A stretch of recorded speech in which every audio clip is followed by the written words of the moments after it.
জয় গুরু সকলকে। What's a beautiful audience? নিজেদের জন্য একটা হাততালি হয়ে যাক।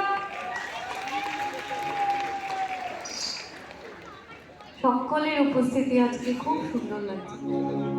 আমরা কাল রাত থেকে এখানে আছি, ভীষণ সুন্দর পরিবেশ। আমি পৌশালী, আমি বাংলার মাটির গান গাই। এটাই আমার পরিচয়, এটাই আমার প্রথম এবং প্রধান পরিচয়। অনুষ্ঠান শুরুর একটা ছোট্ট নিয়ম আছে, সব মঞ্চেই হয়, এই মঞ্চেও লেখা যাবে না। আমি 1 2 3 বলবো, 3 বার সকলকে উলু দিতে হবে।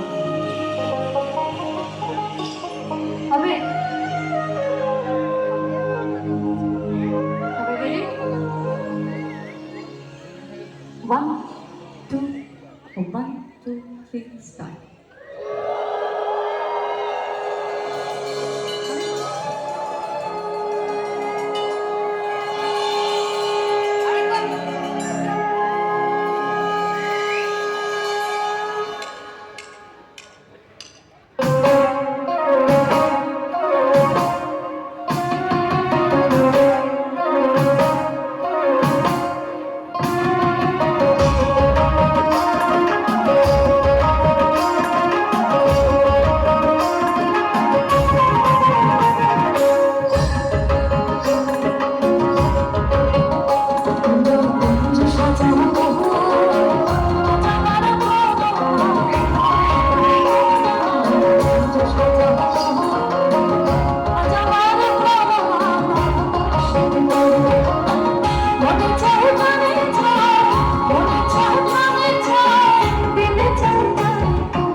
তোর কন্যা কিছু